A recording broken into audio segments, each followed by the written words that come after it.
మహబూబాబాద్ జిల్లా తొర్రూరు పట్టణ కేంద్రంలో బుధవారం అంతర్జాతీయ మాదక ద్రవ్యాల వ్యతిరేక దినోత్సవం సందర్భంగా పట్టణంలో ఉన్నటువంటి వివిధ పాఠశాలలకు చెందిన విద్యార్థులు కేంద్రంలోని ప్రధాన కూడలిలో మాదక ద్రవ్యాలకు వ్యతిరేకంగా నినాదాలు చేస్తూ ర్యాలీ నిర్వహించారు. తదనంతరం పట్టణంలోని స్థానిక జిల్లా ప్రజా పరిషత్ ఉన్నత పాఠశాలలో పాఠశాల ప్రధానోపాధ్యాయులు జై లక్ష్మీనారాయణ అధ్యక్షతన ఏర్పాటు చేసిన ఈ సమావేశానికి ముఖ్య అతిథిగా స్థానిక కోర్టు జడ్జి మట్టా సరిత పాల్గొని విద్యార్థులను ఉద్దేశించి ప్రసంగిస్తూ ప్రస్తుత కాలంలో మాదక ద్రవ్యాలు సామాన్య ప్రజలతో పాటు యువతను తీవ్రంగా ప్రభావితం చేస్తూ యువత పెడదారిలో వెళ్లడానికి ప్రధాన కారణమవుతున్నాయన్నారు.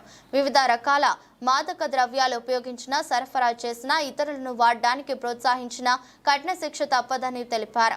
ప్రారంభంలో సరదాగా వాడటం లేదా స్నేహితుల ఒత్తిడి వల్ల వాడటం మొదలై వాటికి బానిసలవ్వడం జరుగుతుందన్నారు. మాదక ద్రవ్యాలు వాడటం వల్ల అనేకమైనటువంటి ఘోరాలు మరియు ప్రమాదాలు జరుగుతున్నాయని, కాబట్టి విద్యార్థులు వాటి ప్రభావానికి లోను కాకుండా చదువు మీద శ్రద్ధ వహించి ఉన్నత భవిష్యత్తును కలిగి ఉండాలని తెలిపారు. ఈ కార్యక్రమంలో bar association president K Praveen Raj, MEO G Ramu, MNO M Buchaiah, bar association general secretary Ghanapuram Ramakrishna, న్యాయవాదులు వెంకన్న, నాగరాజు, కుమార్, వెంకటేశ్వర్లు, స్థానిక ఎస్ఐ రామ్జీ నాయక్, విద్యార్థులు, తల్లిదండ్రులు, ఉపాధ్యాయులు, స్థానిక యువత తదితరులు పాల్గొన్నారు. నేను వచ్చేటప్పుడు కూడా 2 ర్యాలీలు వస్తున్నాయి. ఎంత ట్రై చేసినా ఒక బోర్డు కూడా నాకు కనిపించలే. పిల్లలు చెమటలు దూడ్చుకుంటూ మంచినీళ్ళు తాగుతూ ఆ బోర్డు ఫ్లెక్సీలో ఇది నాకు ఆర్యభట్ట అది కనిపిస్తూ ఉంది, కానీ పేరు కూడా కనబడట్లేదు.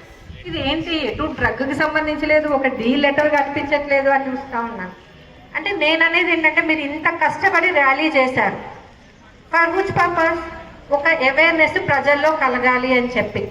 మీరు కనుక ఆ ప్లకార్డ్స్ని కరెక్ట్గా చూపించుంటే, అయ్యో ఈ పిల్లలు ఇంతగానం కష్టపడి ఎండలో నడుచుకుంటూ చెప్పేసి అవేర్నెస్ కోసం అని చెప్పి ఈ ప్లకార్డ్స్ ఫ్లెక్సీలు పట్టుకొని వెళ్తున్నారని చెప్పి తెలిసేది కదా ప్రతి షాప్లో ఉన్న వాళ్ళకి, మోటార్ సైకిల్ మీద వెళ్ళే వాళ్ళకి. మరి అక్కడ మనం సక్సెస్ అయినట్ట? మీ గురువులు నిన్నటి నుంచి ప్లాన్ చేసి మిమ్మల్ని అందరినీ ఒక లైన్లో పెట్టి నిల్చోబెట్టి పంపిస్తుంటే అదొకటి. నేను అనుకుంటున్నాను ఇంకేమన్నా ర్యాలీలు జరుగుతున్నాయేమో అనుకున్నాను. నెక్స్ట్ నేను ఒక 2 ఇన్సిడెంట్స్ చెప్తాను యాజ్ ఎ జడ్జ్గా. ఇప్పటి వరకు డ్రగ్స్ వల్ల కలిగే నష్టాల గురించి చెప్పారు, దాన్ని ఫేస్ చేసిన వాళ్ళ గురించి చెప్తాను నేను. ఒక పిల్లాడు ఉన్నాడు, ఆ అబ్బాయి 7th క్లాస్, మన ఏరియా నుంచి. అప్పుడు నేను జూనియర్ మెజిస్ట్రేట్గా వర్క్ చేస్తున్నాను. జూనియర్ మెజిస్ట్రేట్ అంటే ఎంటైర్ ఎస్ట్వైల్ డిస్టిక్, భూపాలపల్లి నుంచి మొదలు పెడితే ఖమ్మం బార్డర్ వరకు కూడా ఐఎమ్ ద మెజిస్ట్రేట్, పిల్లలకు సంబంధించిన కేసులకు సంబంధించి. ఒక గవర్నమెంట్ స్కూల్ పిల్లాడు డ్రగ్కి అలవాటు చేశారు వాళ్ళు. డ్రగ్ ఎలా అలవాటు అవుతుంది అని అంటే, డ్రగ్ అంటే ఏంటి అంటే అది కూడా ఒక మొక్క నుంచి వచ్చేది.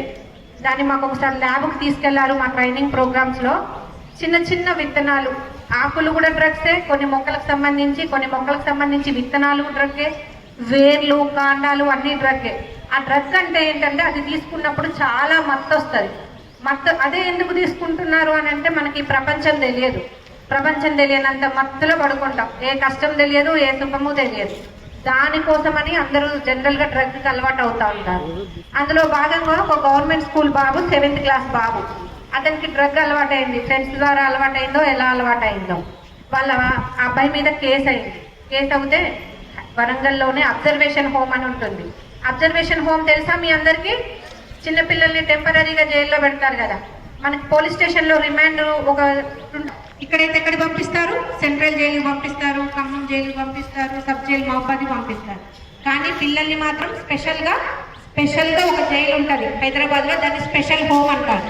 అంటే మీరు ఏ నేరాలు చేసినా 3 సంవత్సరాల వరకు పనిష్మెంట్ ఉంటుంది. మీ చదువు ఇదంతా ఆగిపోయి అక్కడికి వెళ్తుంది. ఆ బాబుకు 7వ తరగతి చదువుతున్న బాబు డ్రగ్ అలవాటు అయితే కేసు కాయిదాకి రావాలిగా. పెద్దవాళ్ళైనా చిన్నవాళ్ళైనా కోర్టుకు రావాల్సి వస్తుంది కదా. చిన్నపిల్లలైతే చిన్నపిల్లల జైలుకి రావాలి, చిన్నపిల్లల కోర్టుకు రావాలి. వచ్చినప్పుడు వాళ్ళ అమ్మ నాన్ననే ఏం చెప్పిందంటే, అబ్బాయి ఎలా అయిపోయినంటే జస్ట్ లైక్ స్కెలిటన్ లాగా అయిపోయినాడు. ఏమ్మా ఎందుకు ఇలా అయిపోయినాడంటే, డ్రగ్ దొరకక అతను సైకిల్ ట్యూబ్ కేసేది ఉంటుంది, ఫెవికిక్ ఏదో చెప్పారు ఇప్పుడు, అది కాకపోతే అది ఫెవికిక్ కాదు, అది